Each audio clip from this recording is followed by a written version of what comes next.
Well, welcome. Tonight, we're going to go through an incredibly important office in the county, an incredibly important county that people don't understand. I'm always amazed. But let's start with an introduction. Al, how are you today? Good. Yes, I'm the Worcester County Sheriff, Lou Evangelidis, back in Milford. So great to be here with you and the folks at Milford. I always love coming on your show. Well, I was just thinking, it's hard to believe that you came on the show, 12 years ago? Yeah, I think it was. When you were your first election? Yeah, I know. I remember it very well. So now you're up for re-election this year. I am.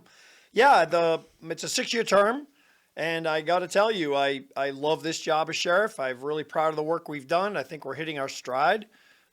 Takes a long time to turn around an office like the Worcester County Sheriff. It's a big operation, and quite candidly, I think a lot of people that have paid attention to the Sheriff's Department over years would acknowledge that it did have a long history of perceived patronage in politics. My predecessors are good people. I know Guy Gloss and Mike Flynn very well, but I certainly had a different approach than they did, and I wanted to eliminate that sort of culture and move it forward. So I tried to get away from the old patronage and political machinery and turn it into a professional place where public safety was the most important priority. And there was a lot of things I did from day one out.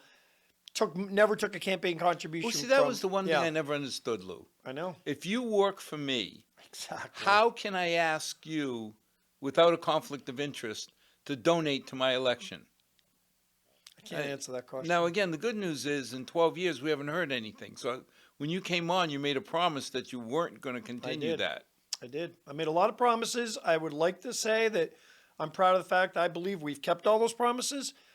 They weren't complicated promises. They were just challenging. For example, never take a campaign contribution from an employer spouse for exactly the reasons you said. How do you hold people accountable or treat your employees fairly when some are contributing to you, some aren't? The perceptions, the morale was terrible when I got there because everybody felt like only connected people got hired. You had to know somebody. Only connected people got promoted. You had to know somebody. You Or pay. Worker, what? Or pay. Or pay, exactly. So there was a lot of problems with that to start with. So when I came in, I made a promise, 12 years ago. I said, I'm going to eliminate the culture of politics of patronage by stopping the money flow. I have never, to this day, nor will I ever, accept an employee contribution or a spouse contribution. I tell everyone who hires, when I get hired by me, all I ask you to do is do your job. And if you do it well, you will be rewarded. And if you do not do it well, you'll be held accountable. It's not that complicated. So, but it was a big step.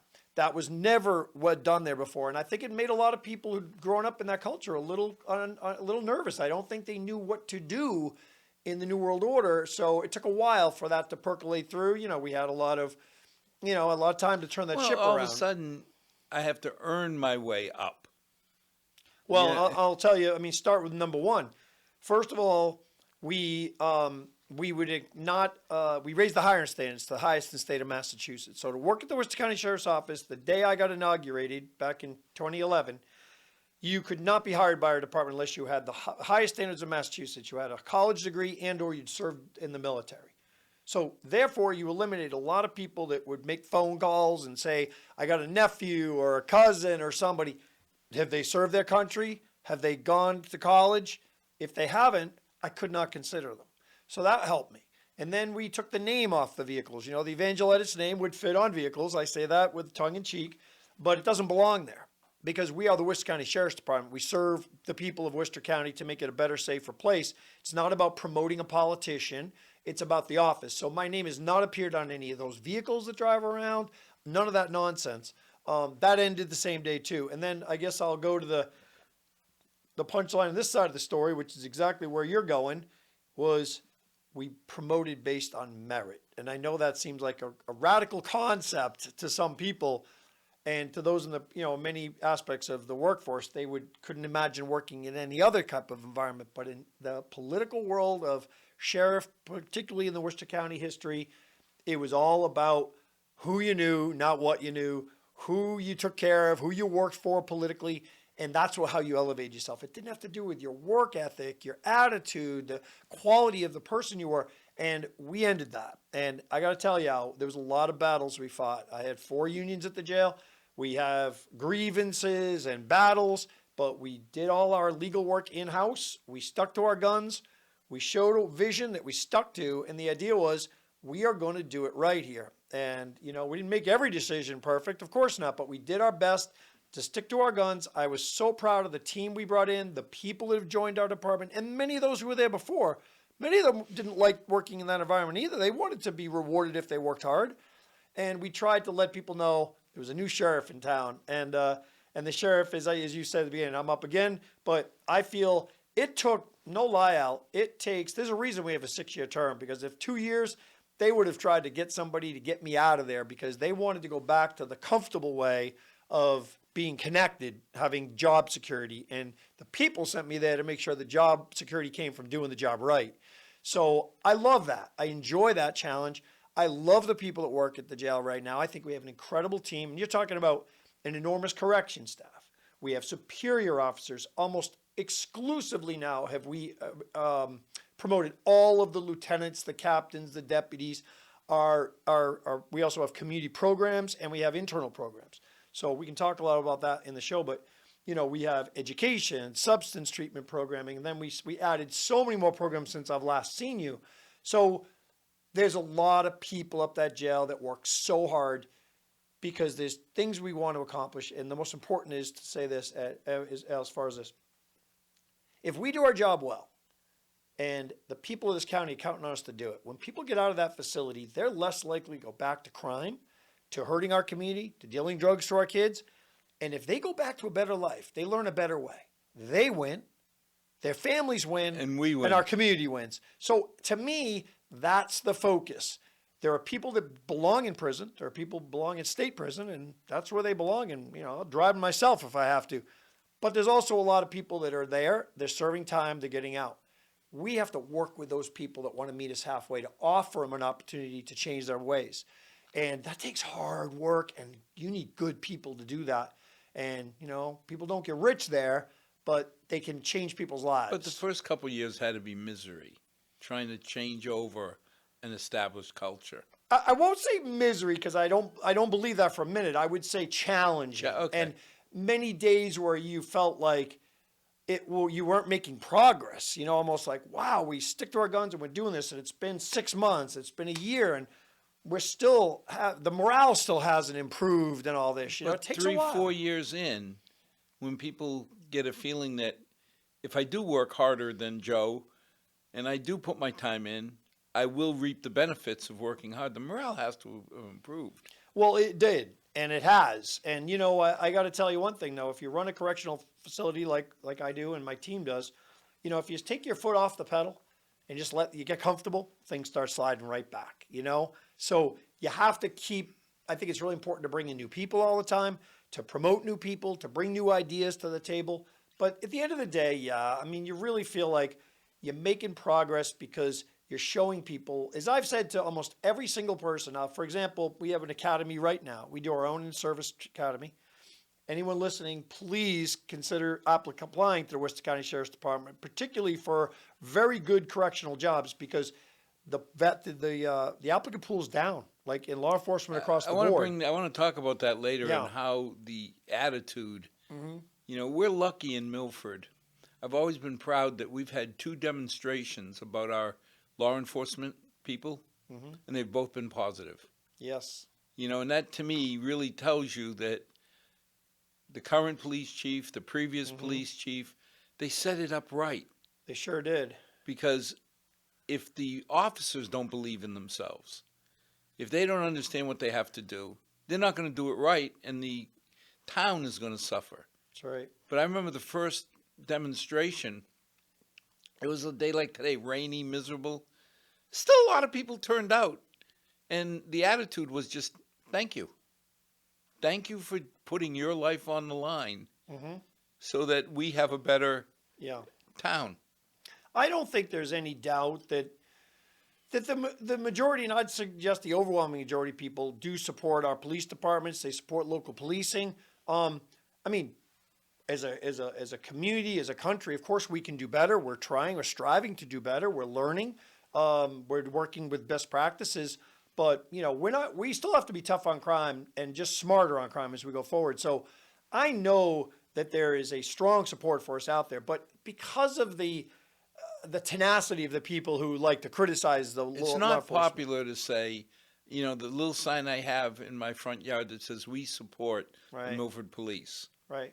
I know there's a lot of people that don't like me having that sign. Mm-hmm. But, I keep thinking that, the old adage, when there's a problem, I get to run away from it because right. they're running towards it. That's right. I tell you what, there's a lot of people that do support you for having that sign, and there's a lot of people that I think that there's a loud voice of people here, of the minority voice. And I respect that voice. I'm not dismissing it as outright, makes no sense. But the idea of like defunding police, are you kidding me?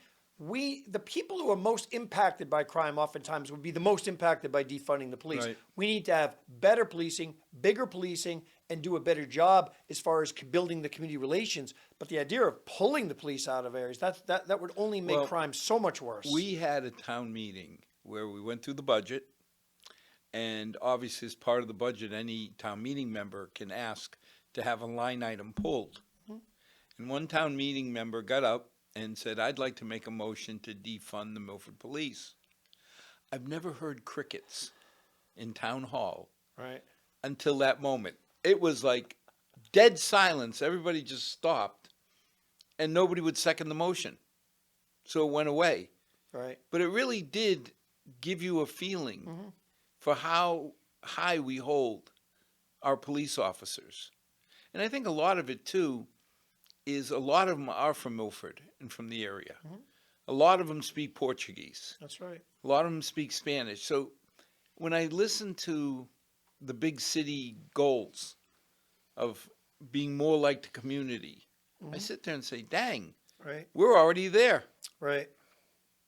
Yeah, I think you can go so far as to suggest, and I mean, there may be, and we all know that there are parts of the country where policing has been more problematic than others, but I think we got a lot to be proud of in Massachusetts. And I always think, like, we've got to be making these comments based on our communities, not on these issues that are really far from us and that they don't really have the direct impact on us.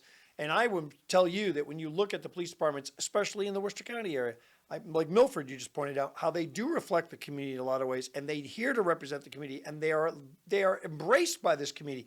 Very few people do not embrace that. So let's not throw out the baby with bathwater here. Let's recognize that Massachusetts, and I say Massachusetts sheriffs as well, we have been very proactive when it comes to rehabilitation, when it comes to, helping turn people's lives around. So don't castigate, or whatever the word I'm trying to think of this, like, we throw the key away and we don't do anything, Right. and you shouldn't incarcerate anybody because it's the worst thing that ever happened to them. I don't know where they're getting their reference points, or that we over incarcerate.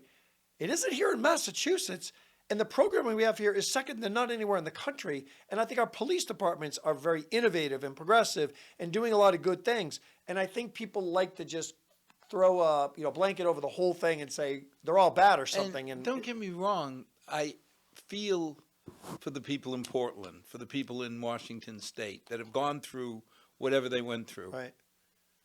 But you can't paint Milford officers Right. with the same brush That's exactly right. because That's we what I'm haven't saying. gone through it. That's right. And when we need them, they're there. Right. Lou, people don't understand. What is the jail? I mean, we understand the concept of prison, and you hear about Concord and Walpole, Right. but most people don't understand, why do we have a jail if we have prisons? What's the difference? Okay. Well, I'll give you, as I say when I speak to groups sometimes and discuss what the sheriff does, I'll say in probably 60 seconds you'll know more than 99% of the population. So I hope that will be the case for your listening audience. But Massachusetts has two different criminal facility structure set up. One is the Department of Corrections, and the other is the local sheriff's departments. And you would ask yourself, well, why do we have both systems? And I'll explain the history behind it. First of all, sheriffs we are one of the oldest institutions in the United States of America. We were initially, Sheriff of Worcester County was initially appointed by the King of England as the local governor of this county. Like the English have, we had county government here in Massachusetts. When we first came, before we were a state, the governor, the sheriffs were appointed, basically through the King of England. So we've been around since the 1600s. We've been elected since the 1700s. And essentially ours was to keep the peace, thus the sheriff. Well, we have morphed into then taking over part of the law enforcement and then the correction side of the county. But the way where it works is if you get arrested in any portion of Worcester County for anything and you are brought to court and you don't bail yourself out and you are incarcerated, you go to our facility, the Worcester County Jail and House of Correction. So I'm going to explain to you, not prison, I'm going to use the specific terms. The difference between them is if you're pre-trial, you are in the jail. So if you're awaiting trial, you're a murderer, a rapist, a sex offender, which we have plenty of in our facility, and you're being held on high bail or no bail, and some even lower level offenders, with some criminal justice reform, there's fewer of that happening, but there are people that are there on lower bails, a couple $100, $1,000, a few $1,000, they can't make bail. They will stay in the jail, and they're awaiting trial. Then you have people who go to court, they do get sentenced, and if they get sentenced, this is simplified, but if they get sentenced to more than 2.5 years, they are then sent to the Department of Corrections. So you hear about Sousa Baranowski and Concord and all those state prisons. It's felony, 2.5-year convictions, is sent to state prison. If you're less than that, you go back to my place called the House of Correction, where you can serve up to 2.5 years. So just to be clear, people don't think of county jails as the lightweights in this, the Department of Corrections are the heavyweights. On the contrary, anybody who comes into the criminal justice system and ends up incarcerated, whether it be pretrial or sentenced, spend their initial time at the jails of the sheriff's departments. And these can be some of the most difficult, challenging inmates in the system. First of all, they're new to the system, so they're acclimating. And number two, they can be violent and vicious offenders, like I said, rapists, sex offenders, murderers. They come to us. Some don't, with all the appeals. So regardless of what I did, Yep. if I did a bad thing, Yep. I'm coming to your house. If you did, as long as you didn't violate a federal crime where you go to federal prison. But if you're in a state crime and you've been arrested, you'll go to a sheriff's But like jail. when you say federal crime, I commit a murder. Yep. Is that state or That's state. federal? That's state. And maybe if you murdered a FBI agent or you did something that violated federal law, then it would be a different charge. But if it's a state crime prosecuted by the district attorney's office, you will be sent to the Worcester County House of Correction if your crime essentially occurred in Worcester County. So it really is no different as far as lightweight, heavyweight. It's just, am I there for 2.5 or less? Or if I'm sentenced for 5 years, then I go to a prison. Well, you go to the Department of Corrections instead of the Worcester County House of Correction. So be clear, while you're awaiting trial, you can wait 5 years. I mean, if you're a murderer, sometimes they get appeals and all this. It takes 5 years to get tried. You're with us. And then if you get sentenced, then it's going to be likely, if you're convicted for that, you're going to serve a significant sentence. Then you'll go to this, you'll be taken from court by the Department of Corrections and serve your time in probably a maximum facility, but essentially a state correctional facility. If you get less than 2.5, you'll come back to us and we'll have you until you're released. But doesn't that make it harder on the sheriff's office? I mean, if I'm in a high max prison, I know what kind of people I'm dealing with. Mm-hmm. And they're not the lightweights. Right. So I don't have to have different approaches. You get everybody, from the kid who blew it the first time Right. to the serial murderer, Right. and you have to somehow have them all together and deal with them. Well, there are different levels of folks in the state system too, the Department of Correction as well. You have maximum security, minimum security, those type. There are different levels of security. But you're 100% right, as I suggested earlier, that the challenges faced by the local sheriff's departments, I think, are greater than the Department of Corrections, because in our departments, we're getting everybody coming in every day. We transport either in or out. And I mean, like, people every day, 100 people or so get transported because they have a bail review or they have a trial, or we go all over the state of Massachusetts every day. People don't know that. We transport inmates from Worcester County. You're all over. moving 100 people a day all over the state? Pre-COVID, it was 100 or 100 plus. Now the population got a little bit decreased, and The courts weren't as active, but we're probably even today transporting 50, 60 inmates every day all over Worcester, all over the Commonwealth of Massachusetts. Now, this may seem silly, but how dangerous is that? I mean, if you got the kid, Yeah. I blew it, Lou, I did a pot thing or something, I blew it. I'm not going to be vicious. I'm not going to be, Yeah. a danger. But you also have the serial killer who has nothing to lose. Mm-hmm.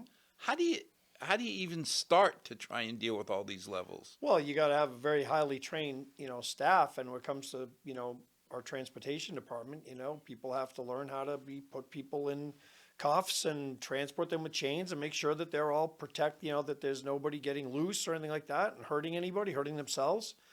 So highly trained people that then bring them to courts. They work with the local court officers to make sure that people get out. They go into the holding cells. They go up into the courtroom. They come back. Assuming they come back, which most do, then we transport them back to our facility. But the thing people don't understand is, and you see the vans all over. If you start watching, you'll see the vans. You'll also see other counties' vans, and you'll see our vans in other counties. Because if we have someone, they may have multiple cases. They may have a case out of Worcester County, but they may have 3 outstanding warrants out of Boston or Springfield. But when that case comes up, we got to transport them there, and then we bring them back. So you have to go to Suffolk County or Norfolk County. All the time, every day. Yep. So that's what our transportation team does. But the people that come into the facility, Al, you're 100% right. I mean, we're talking about people who, you mentioned lower level offenses, and you just touched on one. But I will say this to you: there's very few, if ever, people get held at the jail for minimal offenses. I mean, in this system, especially today, criminal justice reform, but even before, we are one of the we're either the third or the second lowest incarcerating rate state in the country. So if you want to start talking real world, let's talk about the reality of Massachusetts corrections. We incarcerate almost less than any state in America. So I don't like people to talk about we over incarcerate. That may be accurate other places. I don't know other places. I know Massachusetts. Why? Because our laws are not as strict and our judicial system is probably not as punitive. So, whatever the reasons are, people are not going to prison at rates here in Massachusetts that they do in most parts of the country. Is that a benefit to us or not? Depends which way you look at it, I guess. I mean, I would say, I think there are opportunities to hold people in prison under bails that have gotten out and hurt people. And I think if you're a victim of those crimes, you'd be thinking, I wish that person wasn't out on the street walking. So I tend to think we have room in our prisons. We do.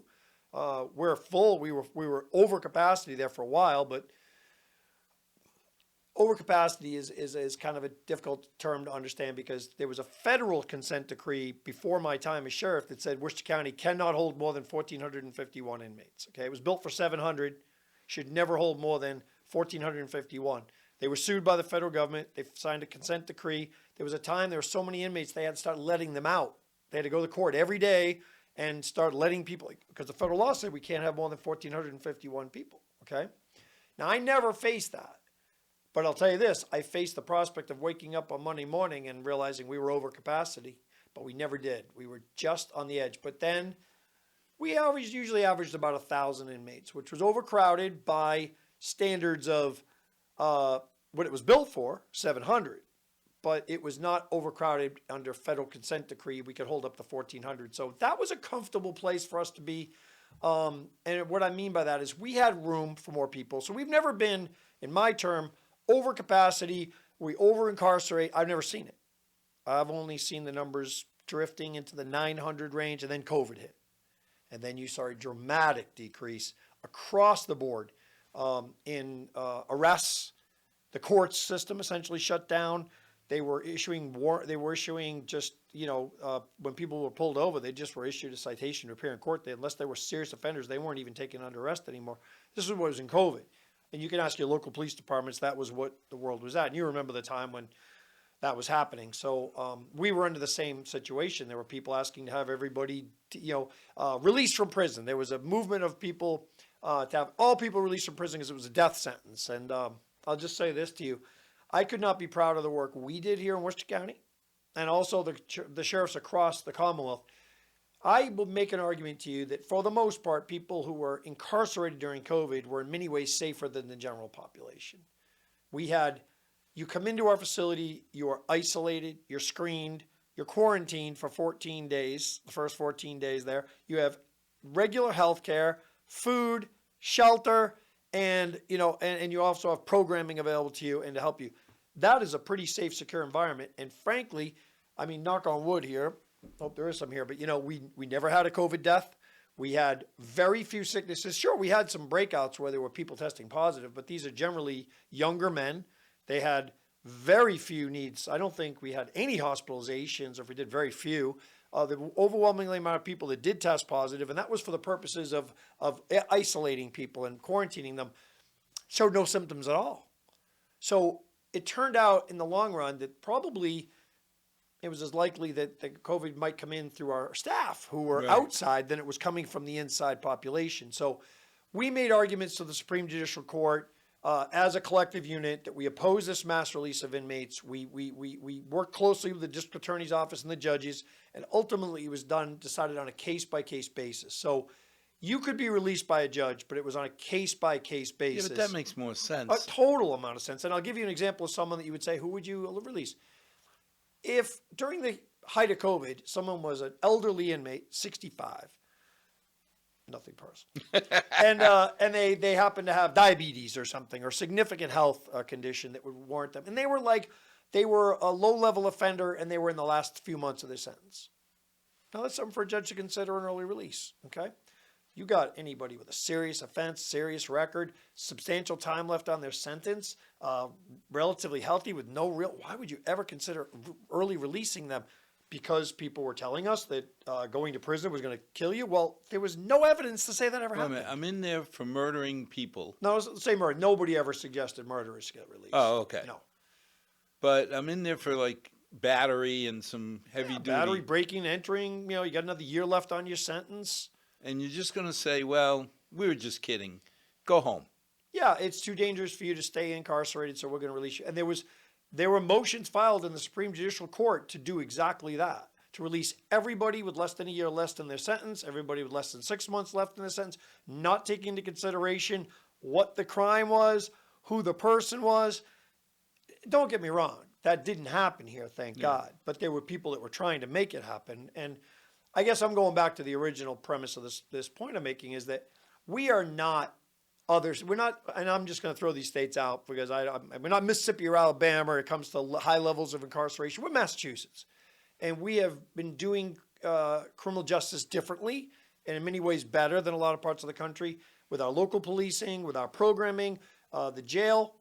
I couldn't tell you how many programs we offer people because we want them to succeed. There was a time, Al, and you remember it, 80s perhaps, people went to prison, throw the key away. Lock them away. Lock them up and throw the key away. And it sounded good.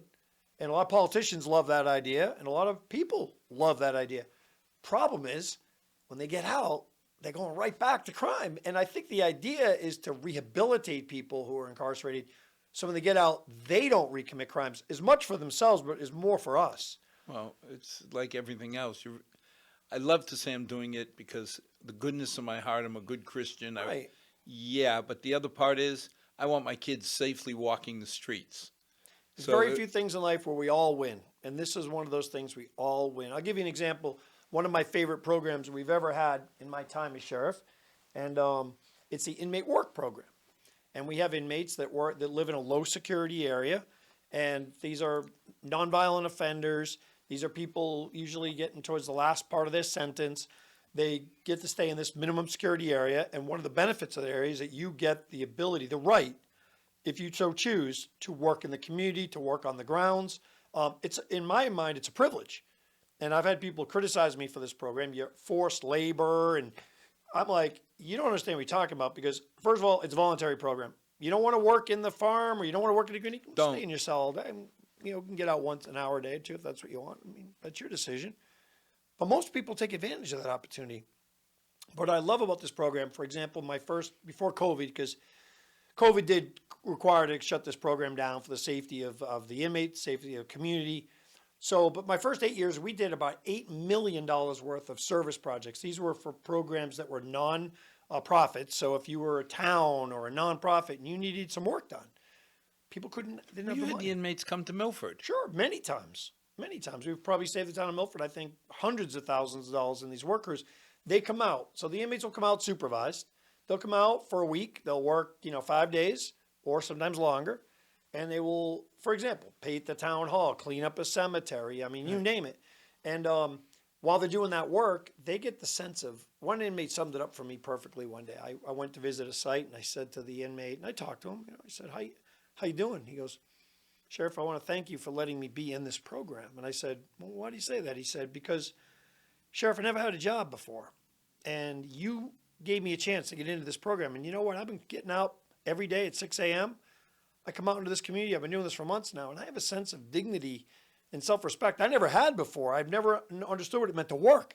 And he goes, I love it. And when I get out, Sheriff, I don't want to go back to the old ways. I used to go back and on the streets, and I want to go back and make my family proud. I want to make myself proud. And I thought to myself, can you imagine another program? I'm going to repeat this twice so you don't miss it.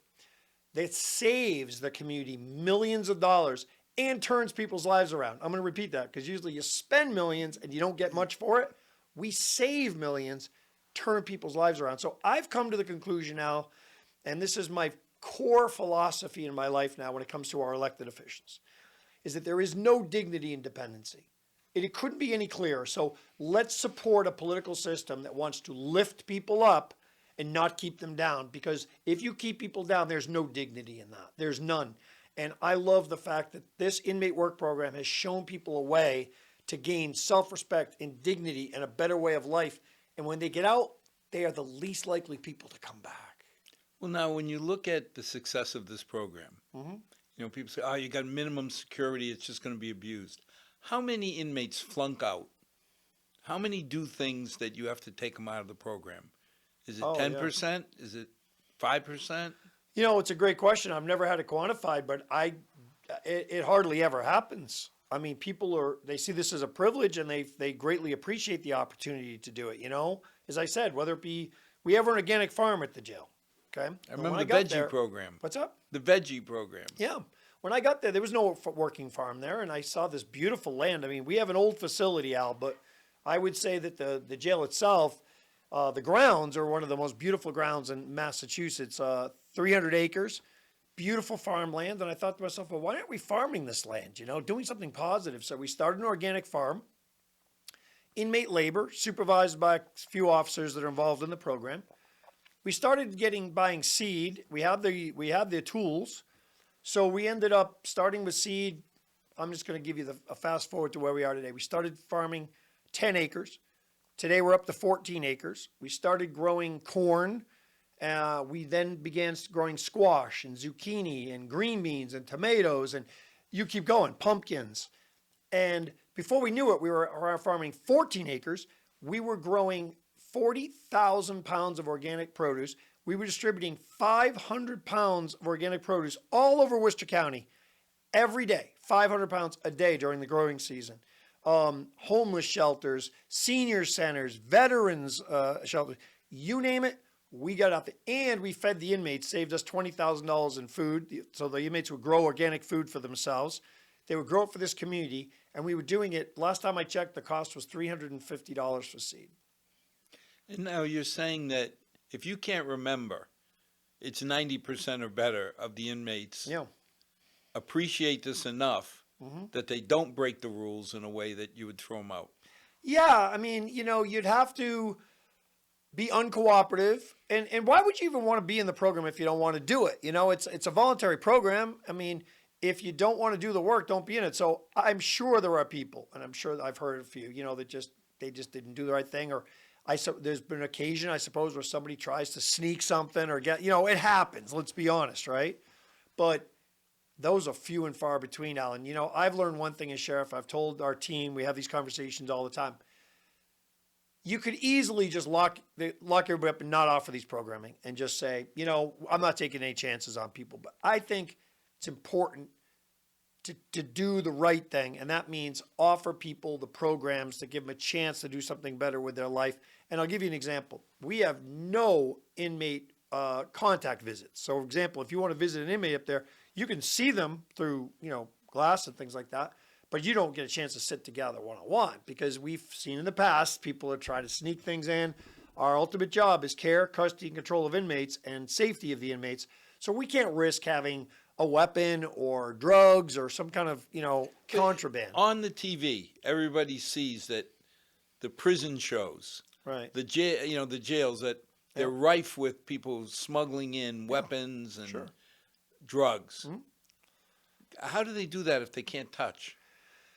That's a good question, because if we knew, nobody would ever do it. But I'll tell you, if you run a correctional facility in the United States of America, probably anywhere in the world, I can guarantee you there's some con who's sitting in his cell thinking, how am I going to get something smuggled in? And there's always people that will try to do it for people on the outside or try to get it in. So how they do it, I can't reveal what I've discovered in our investigations, but let's just say it's an ongoing battle. We have narcotics detection dogs, which that's a whole nother program we started. We had no dogs on site. At the time I got inaugurated, the dog program was being phased out and retired. And I said, no way. We need dogs at the correctional facility. We need narcotics detection dogs. We need bloodhounds. We found a shelter program that we could do. We adopt these dogs for free. We train them at Plymouth County Sheriff for free, and they work for us. Narcotics detection dog, let me tell you, Al, the first day on that job, that narcotics detection dog went through the house mail. He started sitting down all the time when he smelled Suboxone and methadone on the glue of envelopes, on the bindings of books. No So kidding. it's always going on. But our dog sent shockwaves through the place. Now we have 4 dogs. So there's one example of how you But stop. see, that's amazing because I would never think No, that you put it on an envelope. right. Kids' artwork. Inmate gets some artwork from his kid. Isn't that beautiful? Well, they put Suboxone and they grind it up and they put it in the paint and they paint it and then they scratch it off and they sniff it. I mean, there's a million ways to do it. I just want to tell you it's an ongoing battle. We do it. But what I wanted to explain was it's easy to say zero tolerance for that. And we have zero tolerance, but don't allow it. We've allowed certain things to happen. And I'll give you an example. Culinary program. We started a culinary program at the jail. We had none. And it was going to be very expensive to start a culinary. Every restaurant calls me. If I walk into a restaurant, they'll say to me, do you have anybody we can hire? Anybody getting out? Well, hi, we don't have anybody. Well, we tried, but people didn't have necessarily the skill set they needed. So I won't say we got lucky because we were looking for a long time, but we needed about $150,000 to start this program. Nobody at the State House was giving me $150,000 to start this program. I mean, they might have had money, but they weren't giving it to jails. They were taking care of other people. So we were frustrated. We wanted to have better programming at the jail. So wouldn't you know, the Salter School, which was a technical school down the street from the jail, went out of business. Well, we started a conversation. We bought their entire kitchen for $5,000. We moved the whole thing into the jail. We built a state-of-the-art kitchen. We had our own staff, our own maintenance team, our own engineers. We built the whole thing out for about $40,000. I mean, state-of-the-art, pizza ovens, grills, everything. We started with Quinsigamond Community College, a culinary program at the jail. You earn 4 different certificates while you're in this program. You learn to be a cook, serve safe, all the things. So when you get out, you got jobs waiting for you everywhere you can go. But one of the things we did do is we decided if you engage in this program and you complete the program, we're going to allow you to make a nice meal as your final piece of the program. And we're going to allow you to invite a family member in to come and celebrate with you, or a few of them. Now, that's never been done before.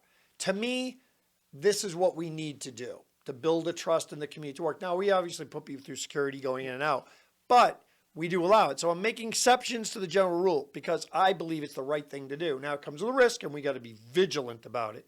But it's very select few. We also started a music program at the jail. We partnered with Anna Maria.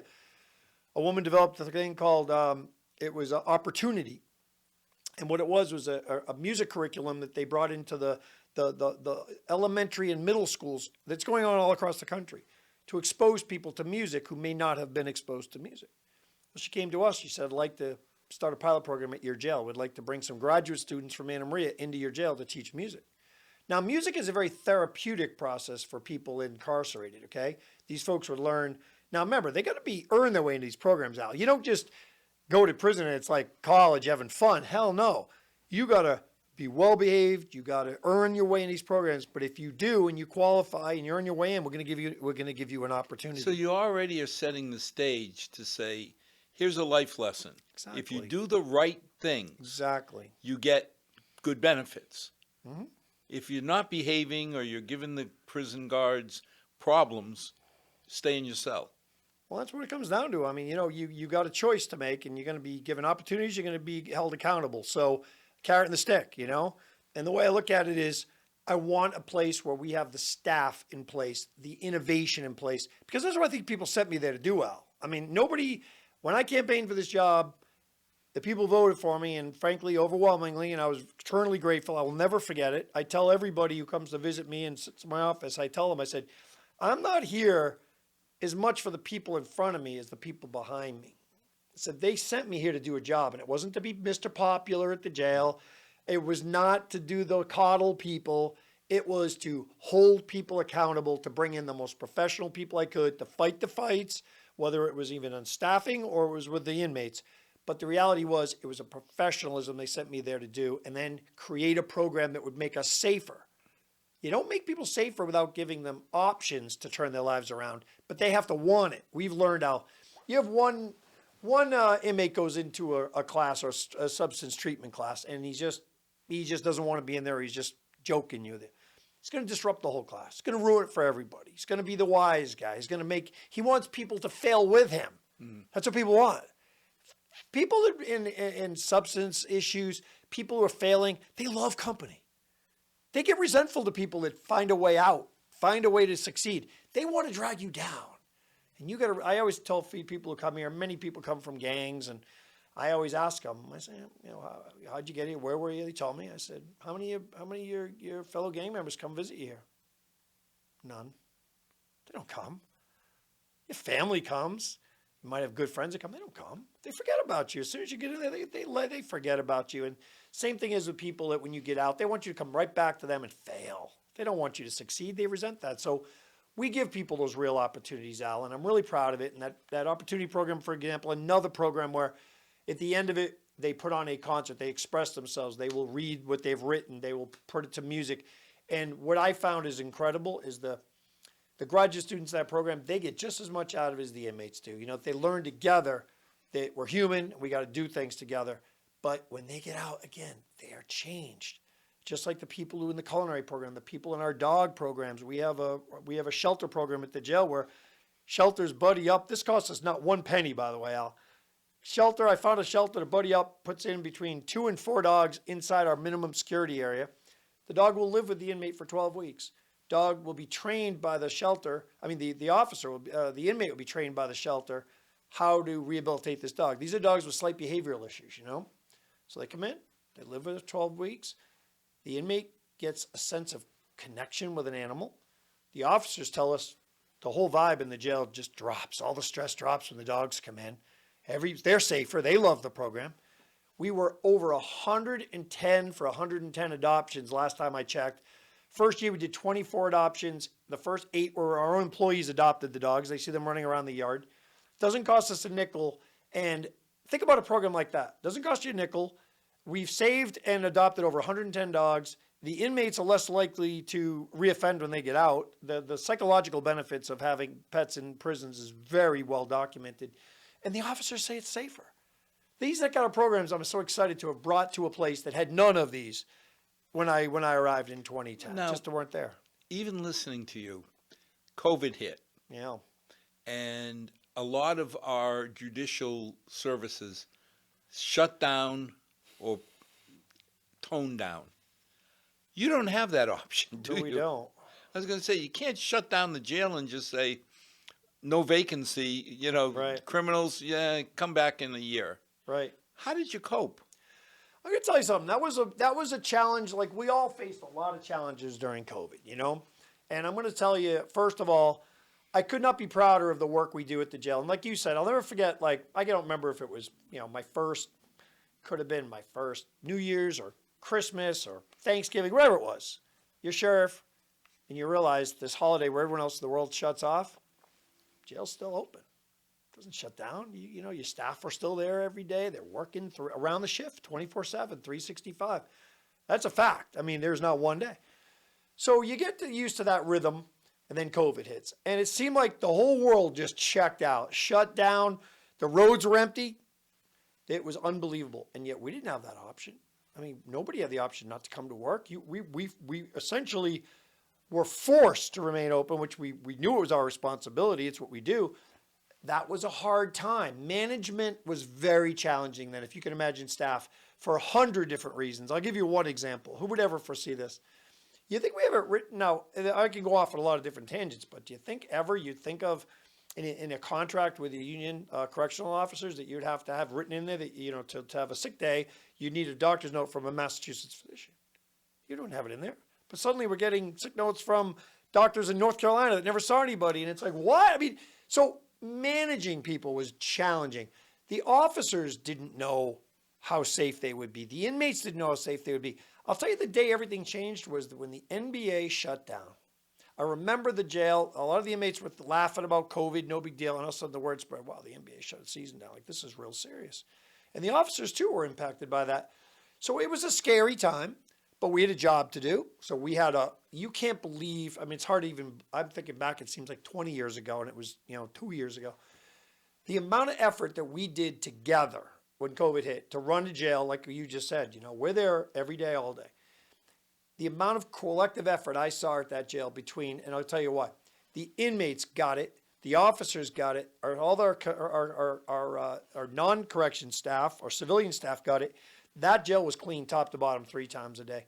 I'll give my team credit. This is not me. This was my great team, superintendents and our special sheriff and our the whole our administration. We had the foresight to see what was coming before a lot of other places did. We bought all the supplies before then. We had all the cleaning supplies, the masks, the gloves. We were ready.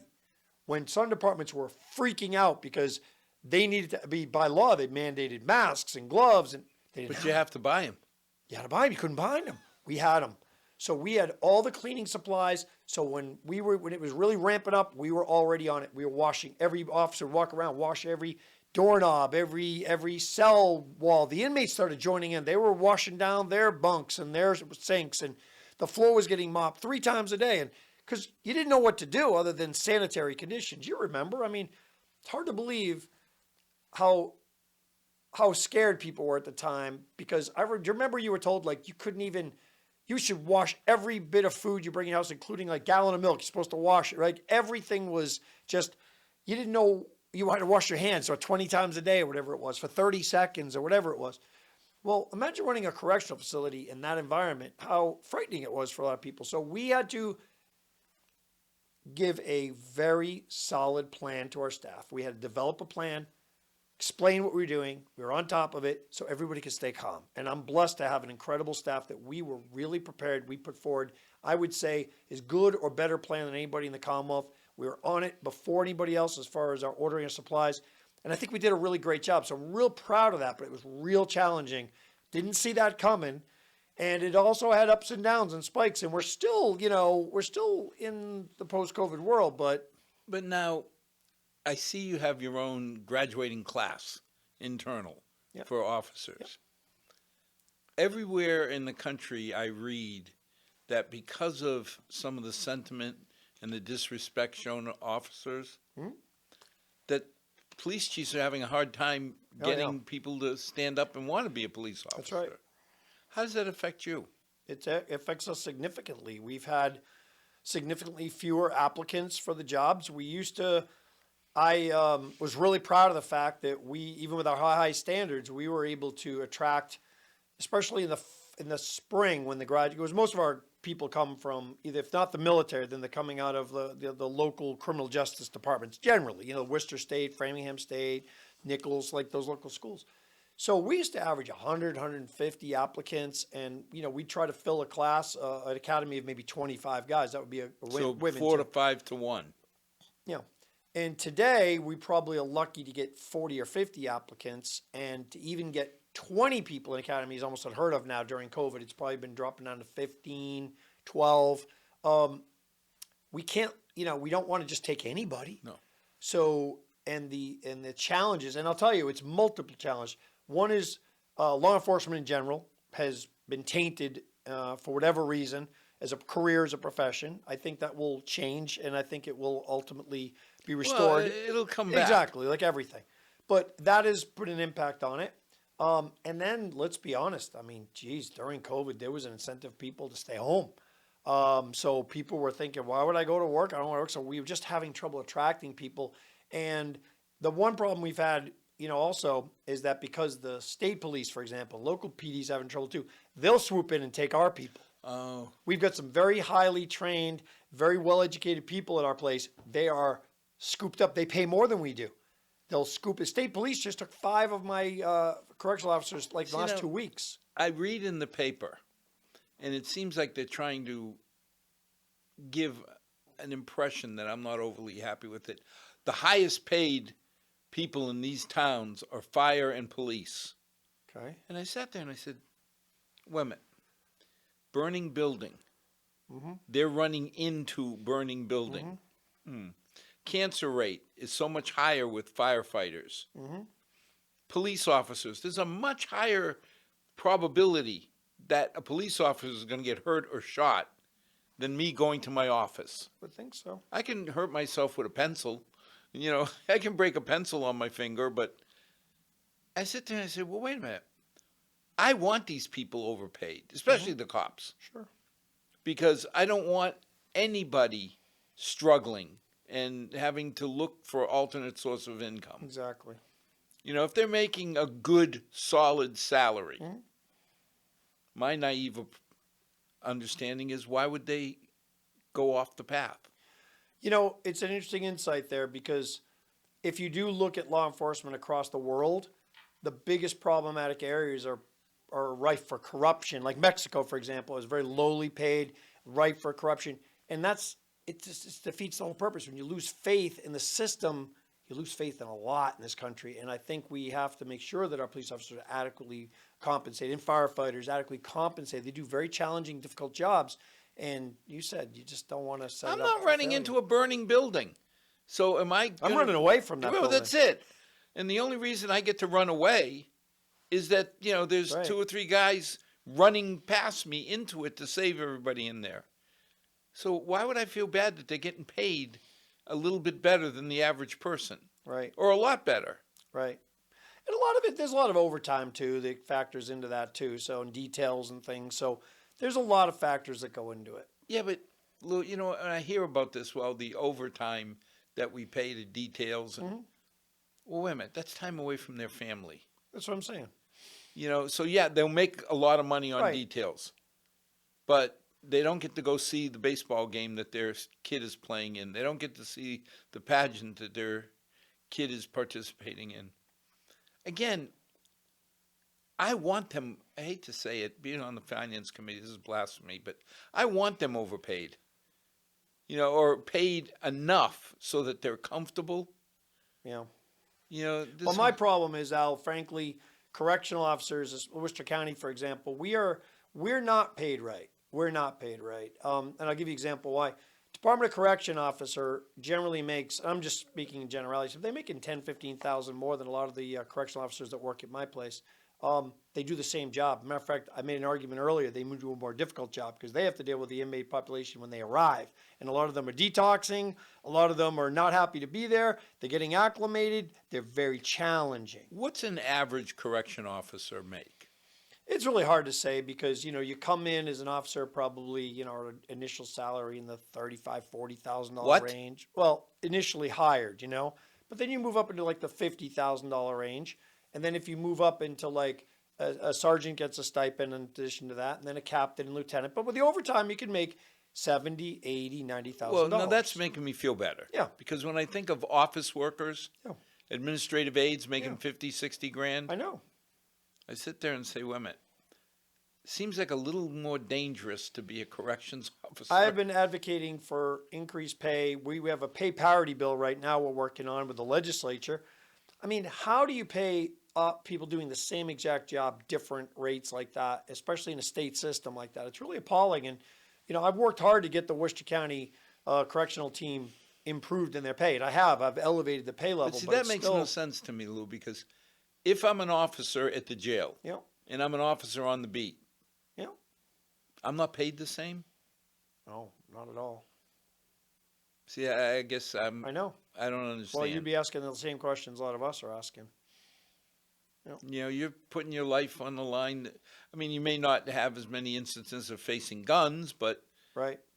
Well, I say this to you. I mean, to advocate on behalf of the people that work at our our prisons and the correctional team, and we also have teachers, substance abuse counselors, people that go in there every day. They do hard work too. They're not very highly compensated. They don't get a lot of financial reward of it, but they get a lot of personal satisfaction from helping people and working with people. But our correction staff, I mean, like you said, I'll tell you this, if you're out in the street, and no disrespect to our officers, they work hard out there, but they're dealing with a population that's overwhelmingly law abiding. yes. Well, our population is pretty overwhelmingly not law abiding. I was going to say, yeah. the odds that I face a criminal Right. are probably a lot less for the beat cop than for the corrections officer. No question about that. You couldn't argue that. Because you're there 24/7 with people. They've already been screened. Exactly. So it's a challenging environment, and anything can happen at any time. Now, our number one priority, and I say this at every graduation, I say is to make sure that your loved one comes home to see you home when they come to work at day, in the morning or night. We work around the clock, 3 shifts, that they come home safe. And the camaraderie in our department is incredible. The amount of emergency response work that we do regularly to make sure that these are very organized responses to incidents, which thank God they do not happen very often. But when they do, you'd be overwhelmed at how beautifully our staff responds. So I'm a graduate, or I'm graduating college. Why would I want to come and be a corrections officer? Well, I would suggest to you that it's an incredible career. You're working in law enforcement. You get a chance to really learn a lot about human behavior. You get to help people change their lives. That's why I ask people why they want to work there. And I think if you want to help people, I think you can help your community in ways that you would never dream of working in corrections, in the field of corrections, that you may not get in other aspects of life. I mean, how many people can say when they go to work every day and come home that they change lives? They impact people's lives on a truly deep personal level. But it comes with a lot of challenges. It comes with a lot of negativity. That's one of the problems with the corrections. I run a jail. People say to me, well, the morale's never great. Well, it's a tough environment. We're not working at Disneyland. You know what I mean? We're working in corrections. We're working inside the blocks, and it's a dark, tough environment. It just is by nature. And we all hope that you go out of business. That's my goal. I mean, I'd love to have you say, I don't have any inmates. That's exactly right. But the odds on that happening are probably slim. So, well, I'll say one thing, Al. That's why I developed that program to bring into the schools of Worcester County, which I've been to the schools here in Milford as well. Face-to-face program. The idea was bring a program to the schools, the middle school kids, particularly and high school kids, demystify. In other words, talk about the facts about drugs, not the myths. Because every kid in America knows every myth about drugs. I will never get addicted. I can quit anytime I want. Yeah. This is medicine. Well, the facts are very different. And the inmates are the ones who told me about this. They're the ones who convinced me. Well, they also have a lot more credibility. Well, they know. They said, I came here because I started doing heroin thinking I could quit anytime I wanted. Right. I had no idea. So they said, I wish someone had come into my school and told me the reality, the facts about it, that these are highly addictive, they can kill you. That's the type of programming. So, yes, I'm trying to put myself out of business, and the place to do it is find the future inmates of Worcester County, which are in our schools, and get in there with a message. At least for this lifetime, if somebody goes to work for you, yeah, benefit of helping people, but you got steady income, chances are you won't get laid off. No matter what the economy does. There's a retirement benefit. There's vacation. It's a good job. It's a good career, and you can get a lot of it for the right people. Absolutely. You got to have that mentality that you're going to serve and change other people's lives. That's it. And you got to follow a chain of command. It's a very paramilitary operation. So if you want to go off the reservation, this is not the place for you. We're a team. Lou, I always enjoy having you on and getting a better understanding for what we're doing. Thank you. Thank you, Al. And to our 6 loyal viewers, as always, may God bless. Thank you for joining us. If you are thinking about a career, consider calling Lou and his staff, because there are incredible benefits for the right people. Good night, all.